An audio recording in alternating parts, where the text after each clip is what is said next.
Admiral Jake Morrison stood in the command center of Earth Defense Station Alpha, watching the morning shift change when every alarm in the facility started screaming at once. The coffee cup in his hand slipped and shattered on the metal floor, as red lights bathed the entire room. "Sir, we have massive contacts dropping out of hyperspace at the edge of our solar system," Sergeant Mary Johnson called out from her station. Her voice stayed steady, but Jake could see her hands shaking. As she worked the controls, Jake rushed to the main display screen. What he saw made his blood turn cold. The screen showed thousands of red dots arranged in perfect military formation. Each dot represented a ship larger than anything humanity had ever built. "How many?" Jake asked, though he already dreaded the answer. "Initial count shows over 10,000 vessels, sir. They're all broadcasting the same identification signal." Mary paused and looked up at him with wide eyes. "It's the Kethmoran Empire." The name hit the room like a physical blow. Everyone knew about the Kethmoran Empire. They were the monsters that parents used to scare children in bedtime stories, except they were real, and they had just arrived at Earth's doorstep. Captain Lisa Carter was running system checks on her research ship Phoenix Dawn when the emergency broadcast reached her. She had been studying solar radiation patterns in the outer system, far from Earth's crowded orbital lanes. Now her peaceful mission had turned into a front-row seat for humanity's potential destruction. "Phoenix Dawn, this is Earth Command. Return to base immediately. We have a code red situation," came the urgent voice over her radio. "Negative, Earth Command. I'm picking up massive energy signatures out here. Something big is happening." Lisa adjusted her sensors and gasped. The alien fleet stretched across her view screen like a wall of death. Each ship pulsed with energy that her instruments could barely measure. Then her radio crackled with a new voice. This one was not human. Primitive. "Species of the third planet, you will listen and obey." The voice was cold and mechanical, speaking perfect English through some kind of translation device. "I am Warlord Zekthul of the Kethmoran Empire. Your world has been selected for integration into our glorious domain." Lisa quickly started, recording everything. "This might be the last message humanity ever received from the outside universe. You have one of your standard hours to surrender completely.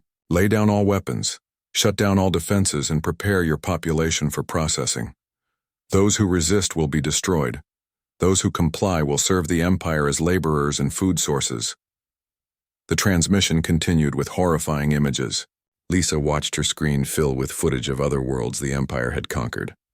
Cities burned while people ran screaming through the streets. Massive alien ships hung in skies darkened with smoke. Children cried over the bodies of their parents. "This is your only warning," Warlord Zekthul's voice concluded. "Comply, or join the billions who chose death over service to the Empire." On Earth, President William Hayes sat in the emergency bunker, deep beneath Washington, D.C. Room buzzed with activity as military leaders, scientists, and government officials tried to make sense of the impossible situation. "What do we have that can fight them?" President Hayes asked General Patricia Stone, head of Earth's military forces. General Stone's face was grim. "Sir, our entire space fleet consists of 12 patrol ships and 36 orbital defense platforms, against 10,000 alien warships." She didn't need to finish the sentence. Defense Secretary Kate Phillips spoke up from her position at the conference table. "Our intelligence suggests each of their ships is at least 10 times larger than our biggest vessel. Their weapons technology appears to be centuries ahead of ours." Dr. Ryan Torres, Earth's leading expert on alien technology, sat quietly in the bay corner reviewing data on his tablet. He had been studying the radio signals and energy readings from the alien fleet. Something about the patterns looked familiar, but he couldn't quite place it. "Dr. Torres," President Hayes called out, "do you have any insights that might help us?" Ryan looked up, his face pale but thoughtful. "Sir, I need to check something in my laboratory. The energy signatures from their ships are triggering some kind of recognition pattern in my computers. I'm not sure what it means yet." Meanwhile, panic was spreading across Earth like wildfire. News broadcasts showed crowds gathering in major cities, some praying, others rioting. The stock markets had crashed within minutes of the alien broadcast. Religious leaders called for divine intervention while scientists appeared on television, explaining why humanity stood no chance against such advanced technology. In New York City, police officer Danny Brooks helped evacuate civilians from the streets as massive crowds tried to flee the city all at once. Traffic jams stretched for miles in every direction. People abandoned their cars and ran on foot, carrying whatever possessions they could manage. "Where are they going?" Danny asked his partner, Officer Beth Collins, as they watched thousands of people stream past. "Away from the cities, I guess," Beth replied. "They think the aliens will target population centers first." Danny nodded grimly. It made sense. If he were planning to conquer a planet, he would hit the major cities to break the people's will to fight. The problem was that Earth had nowhere to hide from an enemy with 10,000 spaceships. Back on the Phoenix Dawn, Lisa Carter continued monitoring the alien fleet's movements. They were advancing slowly but steadily toward Earth, their formation never breaking. It was like watching a vast machine of destruction rolling forward with unstoppable momentum. She noticed something else troubling. Smaller ships were breaking, away from the main fleet and spreading out through the solar system. They were probably scout ships mapping Earth's defenses and looking for any hidden surprises. Lisa doubted they would find much. Humanity's space technology was primitive compared to what she was seeing. Earth's orbital platforms might as well be throwing rocks at a tank. Her radio crackled again. This time it was Admiral Morrison. "All civilian vessels, return to Earth immediately. We're implementing Emergency Protocol 7. Repeat, all civilian vessels return to base." Lisa knew what Emergency Protocol 7 meant. It was the plan for humanity's final stand. Every ship, every weapon, every person would be thrown into the defense of Earth. It wouldn't be enough, but at least humanity would go down fighting as she turned her ship toward home. Lisa took one last look at the alien fleet. In 6 hours, those ships would reach Earth's orbital space. In 7 hours, the battle for humanity's survival would begin. She just hoped somebody had a miracle hidden away somewhere, because without one, the human race had less than 8 hours left to live. Dr. Ryan Torres ran through the corridors of the underground research facility, his security badge beeping at every checkpoint. The energy readings from the alien fleet had been bothering him all morning, and now he knew why. Deep in his laboratory, surrounded by computers and classified equipment, he pulled up files that few people on Earth had clearance to see. Computer, run pattern analysis on the incoming fleet signatures. Compare with archived data from Project Aegis. The computer hummed for several seconds before responding. Pattern match found. Confidence level, 97%. Ryan's hands trembled as he stared at the results. The quantum energy signatures from the Kethmoran ships were identical to readings taken 50 years ago from a very different kind of alien visitor. His phone buzzed with an urgent call from General Patricia Stone. "Dr. Torres, report to the Pentagon, immediately. Bring everything you have on the alien signals." "General, I think you need to activate Project Aegis protocols right now. The readings match exactly with—" "Not over the phone, Doctor. Get here now." 20 minutes later, Ryan found himself in a room so secret it didn't appear on any government building plans. President Hayes sat at the head of a conference table, flanked by military officers whose names never appeared in public records. General Stone stood before a massive screen showing technical diagrams that looked like something from a science fiction movie. "Gentlemen, ladies, what I'm about to tell you is classified at the highest possible level. 50 years ago, an alien spacecraft crash-landed in the Pacific Ocean. The pilot was dying, but he lived long enough to warn us about the Kethmoran Empire." The room fell completely silent. Ryan felt his heart pounding as pieces of a puzzle he'd been working on for years suddenly fell into place. The alien called himself Kethra. His people had been completely destroyed by the Empire 300 years earlier. He spent his final months helping our scientists understand technology far beyond our current capabilities. Colonel Danny Brooks, a man Ryan had never seen before, stepped forward. "Dr. Torres, your quantum resonance research wasn't just theoretical. For the past 5 decades, we've been building something that the public believes is our communications and power infrastructure. Every cell phone tower, every power line, every satellite dish on Earth, General Stone continued, is actually a component of the most advanced weapon system ever created. We call it Project Aegis. President Hayes leaned forward. The system has been charging for 50 years, drawing power directly from Earth's magnetic field and solar radiation. Keithra told us that his people had developed similar technology, but they activated it too late to save themselves. Ryan stared at the diagrams on the screen. Now he understood why the alien energy signatures looked familiar. The same quantum manipulation technology that powered the Kethmoran ships was woven into every piece of electronic equipment on Earth. But sir, Ryan said, the power requirements for something like this would be enormous. How did we hide energy consumption? On that scale? Colonel Brooks smiled grimly. We didn't hide it. We convinced everyone it was something else. Every amp of electricity that powers your television, every watt that runs your computer contributes to the grid. The entire planet has been unknowingly charging the most powerful weapon system in the galaxy. Lieutenant Commander Amy Foster, an engineer Ryan recognized from classified briefings, brought up additional displays. The beauty of Keithra's design is that it's completely invisible. The Kethmoran Empire is looking for traditional defensive installations, orbital platforms, missile batteries, defensive fleets. They have no idea that Earth itself has become a weapon. How powerful are we talking about? President Hayes asked. Dr. Torres studied the energy readings on his tablet.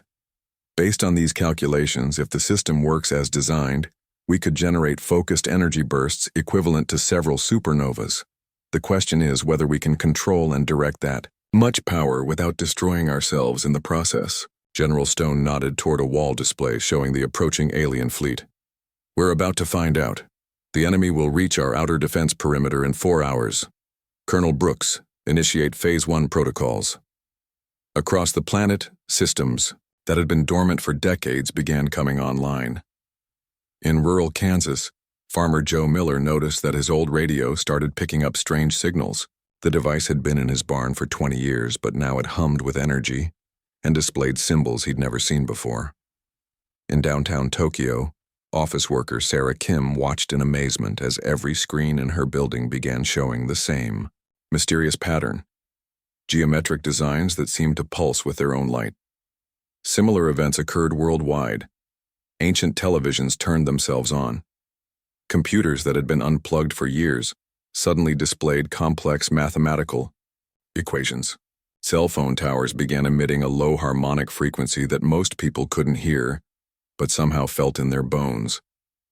Back in the secret facility, Ryan watched as global power grids synchronized into a single, massive network. The system is integrating exactly as Keithra predicted.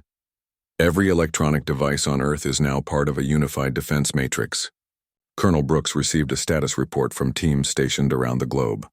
Sir, we have confirmation from all continental stations. The grid is stable and charging rapidly. Current power levels are at 15% of maximum capacity. What happens when we reach maximum? President Hayes asked. According to Keithra's calculations, Dr. Torres replied, studying ancient notes written in a combination of human languages and alien symbols. At full charge, Earth's defensive grid will be capable of manipulating space-time itself within a sphere extending past the orbit of Mars. Amy Foster looked up from her monitoring station. Sirs, I'm detecting something else. The quantum field generated by our charging process is having an unexpected effect on our space fleet. On the main screen, they watched as Earth's 12 patrol ships began exhibiting impossible characteristics. The small vessels, which had been humanity's pride despite their limitations, were now surrounded by energy fields that defied every law of physics Ryan thought he understood. Captain Steve Murphy, commanding the destroyer Defiant, reported from orbit. Earth Command, we're reading massive energy surges throughout our ship. All systems are performing at levels that should be impossible. My engines are showing power output at 300% of normal, but there's no strain on any components. That's the grid integration taking effect, Colonel Brooks explained to the room. Every human vessel, every piece of equipment, every person on this planet is now connected to the Aegis network. We're not just defending Earth anymore. We are Earth's defense. General Stone studied tactical displays showing the approaching Kethmaran fleet. The enemy is maintaining standard attack formation. They expect to encounter conventional resistance from a primitive civilization. They have no idea what they're about to face. Dr. Torres felt a strange sensation, as if his thoughts were becoming clearer and more focused. Around the room he noticed others experiencing the same effect. Their eyes seemed brighter, their movements more precise. Is the system affecting us? He asked. According to Keithra's notes, Colonel Brooks replied, the network doesn't just connect machines.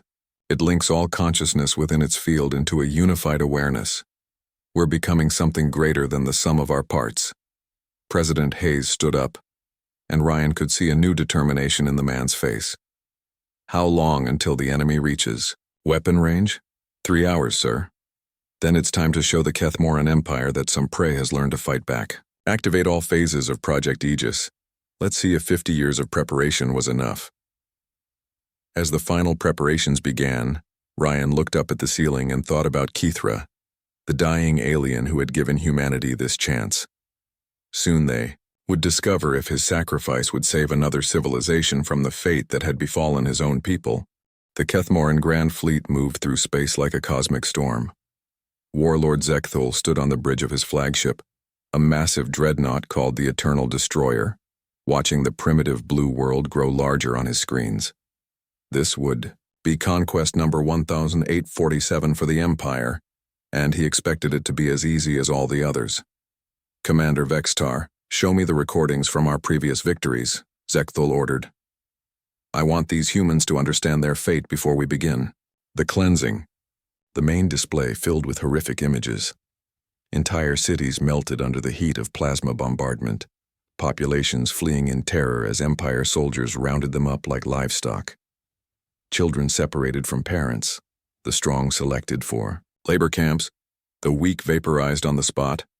Broadcast this to their communication networks, Zekthul commanded. Let them see what happens to species that resist the Empire. On Earth, people watched in horror as the alien footage appeared on every television screen, computer monitor, and phone display. The images were designed to break humanity's will to fight before the battle even began. But something unexpected was happening. Instead of panic and surrender, the broadcasts were triggering a different response. People began gathering in the streets, not to flee, but to stand together. In London, thousands filled Trafalgar Square, holding hands and staring up at the sky with defiant eyes.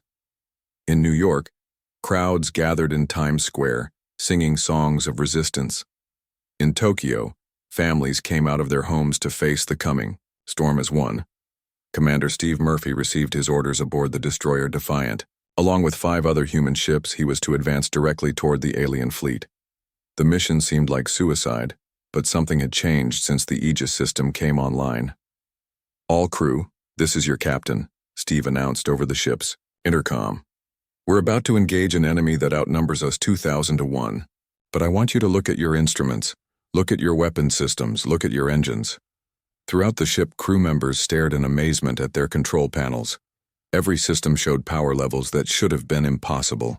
Weapons that had never worked properly now hummed with perfect efficiency. Engines that used to strain under normal operation were running smoother than they ever had. Lieutenant Sandra Chen, the ship's weapons officer, couldn't believe her readings. Captain, our main guns are showing energy output at levels that would have blown up the ship yesterday. But the systems are completely stable. That's because we're not just one ship anymore, Steve replied, though he wasn't entirely sure how he knew that. The knowledge seemed to flow directly into his mind from somewhere beyond his understanding. The 6 human ships crossed into space that should have been empty, but as they reached a specific set of coordinates, something incredible happened. The ships began to shimmer and fade from all sensors. On Kethmaran displays, the human fleet simply vanished. Where did they go? Warlord Zekthul demanded, staring at tactical screens that showed empty space where 6 ships had been moments before. Unknown, sir, Commander Vextar replied. All sensors show negative contact. It's as if they never existed. What the aliens couldn't see was that the human ships hadn't disappeared. They had become something else entirely. Connected to the Aegis network, They now existed partially outside normal space-time. They were still there, but occupying dimensions that Kethmoran technology couldn't detect. Major Beth Collins piloted her fighter craft through space that felt different than it had an hour before. Reality itself seemed more flexible, more responsive to her thoughts. When she willed her ship to move left, it didn't just turn. It flowed through space like water, defying every law of physics she thought she knew. Phoenix Squadron. This is Control, came the voice of Dr. Torres through her headset. You're now connected to the planetary defense grid. Don't think of yourselves as pilots anymore. Think of yourselves as extensions of Earth's will. Beth tested her new capabilities and gasped. When she focused on an enemy fighter, her weapons didn't just fire projectiles. They released cascading waves of quantum energy that caused the target to simply stop existing. The alien ship didn't explode or burn. It just wasn't there anymore. Control, this is Phoenix Leader. Are we using some kind of new weapon? Negative, Phoenix Leader. You're not using weapons at all. You're editing reality. The human fleet reappeared behind the Kethmoran formation, but they were no longer the same ships that had launched from Earth's orbit. Each vessel now pulsed with energy that hurt to look at directly. When they fired, the beams that emerged didn't follow straight lines. They curved through space, seeking their targets like living things. Captain Lisa Carter, now commanding a corvette called the Starfire, watched enemy dreadnoughts simply cease to exist when her weapons touched them. The massive alien ships didn't have time to scream or send distress signals. One moment they were there. The next moment there was empty space where they had been. This is impossible, Warlord Zekthul snarled as his fleet began taking casualties that defied all logic. Primitive species cannot possess technology like this. Where are these weapons coming from? Commander Vextar studied sensor data that made no sense. Sir, the energy readings suggest the attacks are originating from the planet itself. But that's impossible. We detected no planetary defense systems. Scan again, Zekthul ordered. There must be hidden installations on their moons or asteroid belt. The scans revealed nothing because there was nothing conventional to find. The weapons weren't coming from installations or hidden bases. They were manifesting directly from the quantum field that now surrounded Earth like an invisible shell. Lieutenant Commander Amy Foster monitored the battle from her station deep underground. Dr. Torres, the system is working exactly as Kithra predicted. Our ships aren't just enhanced, they're becoming focal points for manipulating local spacetime.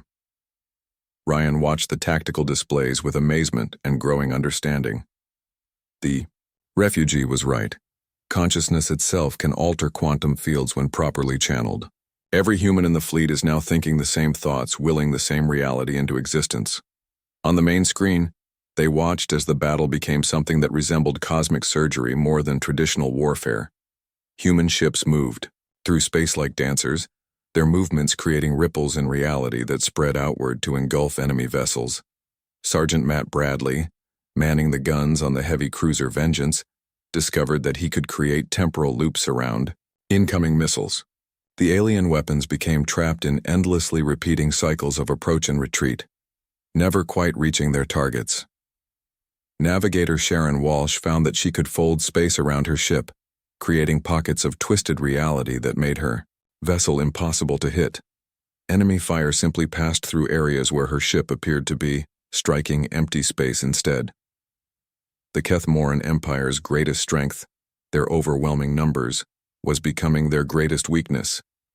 Their ships were designed to crush resistance through mass assault, but they had never faced an enemy that could turn the laws of physics into weapons. As entire squadrons of alien vessels vanished from existence, Warlord Zekthul realized that his grand fleet was not conquering Earth. Earth was devouring his fleet. All ships concentrate fire on the planet's surface, he commanded in desperation. If we cannot defeat their ships, we will destroy their world. The remaining Kethmoran vessels, still numbering in the thousands, turned their massive guns toward the blue world below. Planet-killer weapons began charging up, cannons designed to crack worlds apart and boil away oceans.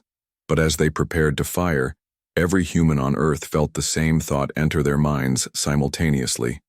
It wasn't spoken in words, but every person understood its meaning perfectly. Our turn. The battle in space had become something beyond conventional warfare. Captain Linda Pierce commanded the missile cruiser Thunderbolt, but she no longer thought of herself as a ship captain. She was a nerve ending in Earth's nervous system, a single thought in a vast collective mind that spanned the entire planet. Through her enhanced perception, she could sense every human pilot in the fleet. Commander Tony Garcia's thoughts flowed alongside hers as he maneuvered his destroyer through impossible angles of space. Major Janet Cooper's emotions merged with her own, as she watched enemy fighters dissolve under weapons that rewrote the rules of existence. "This is beyond anything Keithra described in his notes," Dr. Torres said over the communication link that now connected every human consciousness. His voice seemed to come from inside Linda's mind rather than through her radio. "We're not just using his technology, we're evolving it." The Kethmoran fleet was learning to fear humanity's small ships. Every time they tried to target a human vessel, it would phase out of normal spacetime, becoming untouchable. When the human ships returned to reality, they brought weapons that shouldn't exist. Sergeant Frank Carter discovered that his fighters' guns could fire bullets that traveled backward through time. He would pull the trigger, and enemy ships would explode several seconds before he aimed at them. The aliens found themselves under attack from weapons that hit them before they were fired. Agent Sharon Walsh, piloting a reconnaissance craft, learned to create gravity wells that appeared wherever she focused her attention. Kethmoran cruisers would suddenly find themselves crushed by forces equivalent to black holes, their hulls collapsing inward until they became points of infinite density that then simply vanished. But the most disturbing development was how the human pilots were changing. They no longer needed to speak to coordinate their attacks. They moved as a single organism, each ship flowing through space in perfect harmony with all the others. Captain Steve Murphy felt his individual identity beginning to merge with something vast and powerful. He could sense President Hayes in his underground bunker, feel Dr. Torres's excitement at his monitoring station, share the determination of every soldier and citizen on Earth. "Are we losing ourselves?" he asked the collective consciousness that humanity was becoming. The answer came not in words but in understanding that flowed directly into his mind. They weren't losing their identities. They were becoming something greater, a species-wide intelligence that could think and act as one while maintaining individual awareness. Warlord Zekthul watched his tactical displays with growing horror. His grand fleet, which had conquered over 1,000 worlds, was being systematically destroyed by ships that numbered fewer than 100. Worse, the human vessels seemed to be getting stronger with each passing minute. "How many ships have we lost?" he demanded. Commander Vextar's voice was shaking.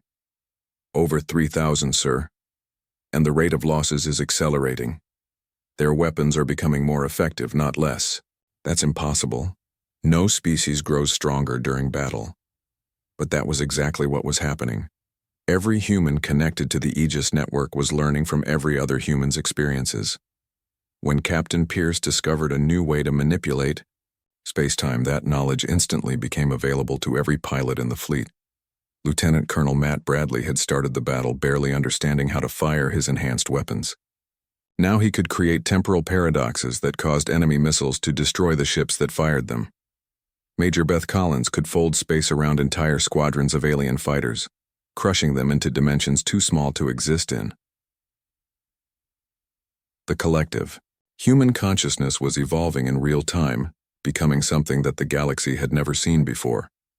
Agent Frank Carter received targeting data that seemed to flow directly from Earth's magnetic field. He could sense the precise location of every enemy ship, predict their movements before they made them, and strike with weapons that appeared wherever he willed them to exist. "Dr. Torres," came the collective voice of humanity speaking through Captain Murphy. "The system is teaching us things that weren't in Keithra's original design. We're discovering capabilities that even he didn't know were possible. Ryan Torres studied readings that defied every scientific principle he had ever learned. The quantum field around Earth was no longer just a defensive network. It was becoming something alive, a technological organism that used human consciousness as its nervous system. The network is learning from us just as we're learning from it," he realized. "Keithra gave us the foundation, but we're building something entirely new on top of it, General Stone monitored the battle from her command center, but her perspective had expanded beyond military tactics. She could feel the terror of the alien crews as they faced weapons that violated every law of physics they understood. Part of her almost felt sorry for them. Almost.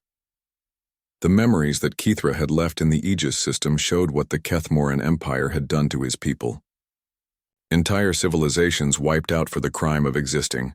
Billions of innocents murdered to feed the Empire's endless hunger for conquest. Humanity had evolved beyond revenge, but justice was still necessary.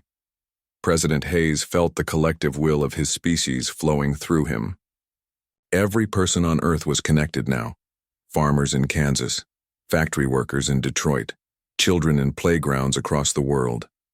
All of them were part of something larger, something that could reach across space and touch the minds of their enemies. The Kethmoran crews were beginning to panic as they realized their weapons could not touch the human ships, but panic turned to terror when they discovered that the humans could touch them. Captain Lisa Carter focused her attention on the bridge of a Kethmoran battleship and watched as the alien crew suddenly stopped what they were doing. Their eyes went blank as human thoughts entered their minds, showing them images of every world their empire had destroyed. We're not just fighting them, she realized. We're educating them. The alien crews experienced the final moments of Kithra's people, felt the pain of parents watching their children die, understood the loneliness of being the last survivor of an extinct civilization. The psychological impact was devastating. Some alien ships simply stopped fighting and drifted in space as their crews wrestled with the sudden understanding of what their empire had done. Others tried to retreat but found that space itself seemed to resist their efforts to escape. Warlord Zekthul felt something probing at the edges of his mind, a presence that was somehow both alien and familiar. Human thoughts were trying to enter his consciousness, carrying with them emotions he had never experienced: guilt, compassion, regret. "Get out of my mind," he roared, but the presence was already inside, showing him visions that made him stagger backward. He saw his first conquest from the perspective of the victims, families huddled together as his ships burned their cities, children crying for parents who would never come home, the last thoughts of entire civilizations as they faced extinction. For the first time in his long military career, Warlord Zekthul understood what his empire truly was. They were not glorious, conquerors spreading order through the galaxy. They were destroyers, parasites that consumed entire worlds to feed their own growth. But understanding came too late. The human fleet had surrounded what remained of his grand fleet, and their weapons were charging for a final assault. "All remaining ships," he commanded with a voice that barely held together, "concentrate all firepower on the planet's surface. If we cannot defeat them, we will take their world with us into death." The planet-killer cannons of 1,000 surviving ships began to glow with devastating energy. Beams capable of cracking worlds apart lanced down toward Earth's blue surface. But the beams never reached their target. The planet-killer beams from 1,000 Kethmoran ships streaked toward Earth with enough energy to boil away the oceans and crack the continental plates. Each beam carried the destructive power of a small star, focused into a lance of pure annihilation. But as the devastating weapons approached Earth's atmosphere, something impossible happened. The beams began to slow down, their light growing dimmer as they encountered an invisible barrier that seemed to exist in the space between space. Commander Tony Garcia, his consciousness now fully integrated with the Aegis network, felt the planet killer beams as physical sensations against his skin. But instead of pain, he felt Earth itself responding to the attack. Every power line, every communication tower, every electronic device on the planet was absorbing the incoming energy and channeling it into something else entirely. "The beams are being converted," Dr. Torres announced to the collective human consciousness. His voice came from everywhere and nowhere, spoken through the quantum field that now connected every human mind. "The planet is eating their weapons and turning them into fuel for our own systems." President Hayes felt the moment when Earth's defensive grid reached full power. 50 years of careful preparation had culminated in this instant when an entire world became a weapon. The energy that should have destroyed Earth was instead feeding the most powerful device ever conceived. Captain Kelly Roberts, commanding the heavy cruiser Defiance, watched through enhanced perception as the planet below began to glow. Not with the light of cities or fires, but with something deeper, the radiance of a world that had transcended its physical limitations. The remaining Catamaran fleet hung in space like insects caught in a web they couldn't see. Their most powerful weapons had not only failed to damage Earth but had actually made their enemy stronger. Warlord Zekthul stared at his instruments in disbelief. Where did the energy go? Our sensors show the beams reach the planet's surface, but there's no damage. Commander Vextar's voice was barely a whisper. Sir, the energy readings from the planet are off our scales. It's as if their entire world has become some kind of generator. What they couldn't understand was that Earth had indeed become a generator, not just of energy but of reality itself. The Aegis network was using the planet's rotation, its magnetic field, its gravitational interaction with the moon, even the solar wind striking its upper atmosphere, as fuel for weapons that existed beyond the normal laws of physics. Sergeant Matt Bradley felt the collective will of humanity, focusing itself into a single, overwhelming intention. Through his enhanced awareness, he could sense every person on Earth, farmers in their fields, children in their bedrooms, soldiers at their posts, all thinking the same thought, willing the same outcome into existence.